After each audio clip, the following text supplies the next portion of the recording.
Hello everyone, welcome to my YouTube channel. हजुर सबैजनालाई welcome छ मेरो YouTube च्यानलमा।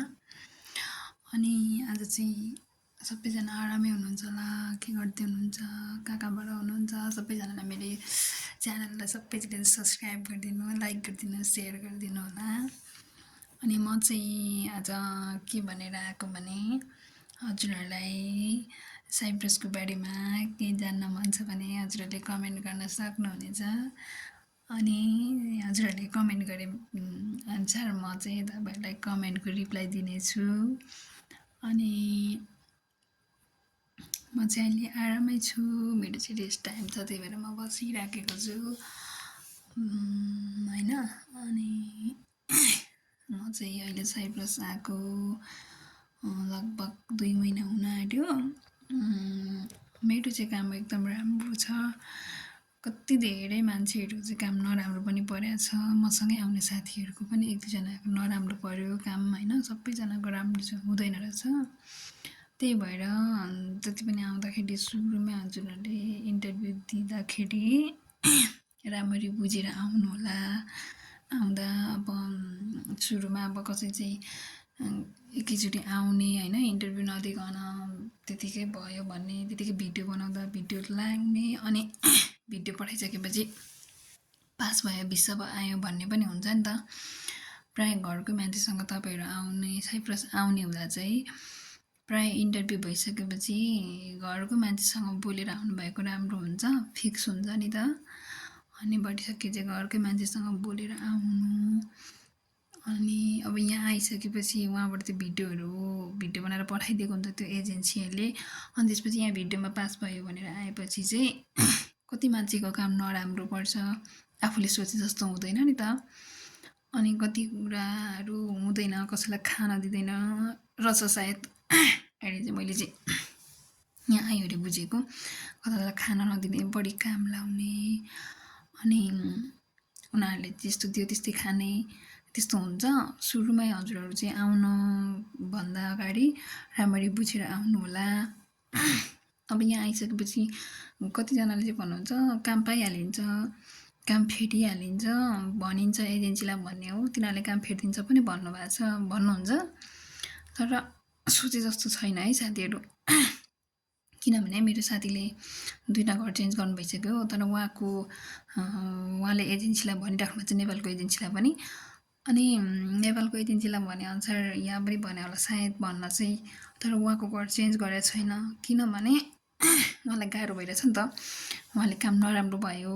अब काम त ठिकै हो होइन, तर मतलब अब हुन्छ नि अलिकति अब खानाहरू राम्रो नदिने, खाना राम्रो नभएपछि अब काम गर्नु त त्यस्तो सकिँदैन। खाना राम्रो भयो भने काम गाह्रो, अलिक बुढा मान्छे हेर्नलाई गाह्रो भयो भनिराख्नु भएको थियो। अनि चेन्ज गरिदिनु भन्दा नि अब हेर्ने पनि भनेको छ अरे, अब अहिलेसम्म गरिरहेको छैन। त्यही भएर अब यहाँ आइसकेपछि चाहिँ म वहाँ पुगेर काम गरिहालिन्छ। नेपाल हुँदा त्यस्तै भन्छौँ क्या, नेपाल हुँदाखेरि अब गइहालिन्छ, काम गरिहालिन्छ नि, छिर्न चाहिँ पाए हुन्थ्यो भन्ने हुन्छ। तर एकदम गाह्रो छ है, छिरिसकेपछि पनि काम चेन्ज गर्न हतपत मिल्दैन कि अब आफ्नो आफन्त हुनु पऱ्यो। आफ्नो आफन्त हुँदा नि कसैले अब काम चेन्ज गर्छु भन्दा नि हतपत भेटिँदैन काम, अब नयाँ हुन्छ नि त हामी। अनि अब पुरानोहरूको त अलिक पुरानो भएपछि त राम्रै हुन्छ होला, नयाँ हुन्जेल चाहिँ अलिक काम गाह्रो पऱ्यो भने चाहिँ अलिक गाह्रो हुँदो रहेछ। अब त्यो पनि एजेन्सीको हातमा हुनसक्छ। त्यही भएर राम्ररी बुझेर आउनु। कति धेरै मान्छे साइप्रस आउनको लागि तयारी गरिराख्नु भएको छ होइन। मसँग धेरै मान्छे आउनुभयो, मदेखि पछाडि पनि धेरै आउनुभयो, कति धेरैजना आउन खोजिराख्नु भएको छ। अब सबैलाई थाहा यस्तो साइप्रसको बारेमा कसै इन्फर्मेसनहरू प्रायः मान्छेले खोजिरहेको हुन्छ। हामीले मैले हेर्थेँ कति युट्युबमा, कति मान्छेहरूले अब साइप्रस हुने मान्छेहरूले भिडियो लगाएको, कस्तो काम के हो भनेर प्रायः म पनि हेरिबस्थेँ क्या पहिले नेपाल हुँदा। अनि अब मान्छेले राम्रो, हामी एकछिन मान्छेको भिडियो देख्दा त आहा कस्तो राम्रो भिडियो बनाएर लगाइरहेछ, उसको काम राम्रो छ भन्छौँ हुन त। तर यहाँ बाहिर कुवेतहरू जस्तो चाहिँ छैन, किनभने काम गरे अनुसार 2 घन्टा रेस्ट टाइम फाल्टै हुन्छ दिउँसो, अनि बेलुका आफ्नो काम सकेपछि सुत्ने टाइम हुन्छ, त्यो ठिकै हो। कसैको चाहिँ बढी काम हुन्छ, अब 9-10 घन्टा काम त गरिन्छ भनेर आएकै हुन्छ। तर सजिलै छ। अब रेस्ट टाइमहरू पाइन्छ। कोभिडमा त ननस्टप काम गर्नु पाएन। अब नसुती काम गर्नुपर्छ भन्ने हुँदैन। तर घरको मान्छे चाहिँ राम्रो पढ्नुपर्छ। घरको मान्छे राम्रो पढ्नुभयो भने तपाईँ एकदम भाग्यमानी। किनभने यहाँनिर घरको मान्छेहरू राम्रो भयो भने तपाईँले जस्तो भने अब तपाईँलाई खान ओड्न लाउन होइन जे कुरा पनि दिने, अनि अब उहाँहरूसँग कुरा सेयर गर्ने, उहाँहरूले सोध्ने दिनुहुन्छ आफूलाई पनि होइन। मलाई चाहिँ अहिले त्यस्तो राम्रो छ। अनि कतिलाई चाहिँ नदिने, अब आफूलाई चाहिने सामानहरू स्याम्पू विस्परहरू चाहिन्छ, छोरी मान्छेले त चाहिन्छ नि त, अनिवार्य त्यस्तोहरू नदिने। अब तलब आएपछि त आफै किन भन्ने त्यस्तो पनि हुन्छ। पैसा सेलरी थोरै दिने।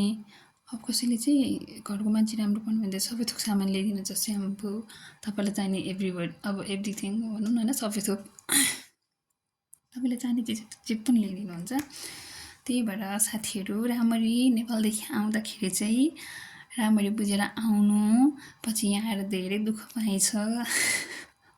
मैले चाहिँ अब यो भिडियो बनाउने थिइनँ, मेरो साथी अब मसँग आउने मेरो साथीहरूको देखेँ नि त, त्यही भएर मलाई चाहिँ अब अलिक त्यस्तो भयो। किनभने अब नेपालमा हामी छिटो साइप्रस जान पाए हुन्थ्यो है। 5-6 लाख पैसा तिर्दै छिटो साइप्रस जाने ऋण गरेर भयो भने त्यो हुन्छ। तर यहाँ आइसकेपछि आफूले दुःख पाएपछि नेपाल फर्किने, बरु म यहाँनिर दुःख नगर्ने थिएँ, त्यत्रो पैसा तिरेर आएर यस्तो गाह्रो भयो भन्ने हुन्छ नि त। त्यही भएर राम्ररी बुझेर आउने बेलामा साथीहरू सबैजना तपाईँहरू भरिसकी आउँदा चाहिँ घरको मान्छेसँग राम्ररी बुझेर इन्टरभ्यू दिएर आउनु होला। अनि हस्, त्यसो भन्दै अहिलेलाई बाई बाई। हजुरहरूलाई के इन्फर्मेसनहरू चाहिएमा मलाई कमेन्ट गर्नु होला। By by.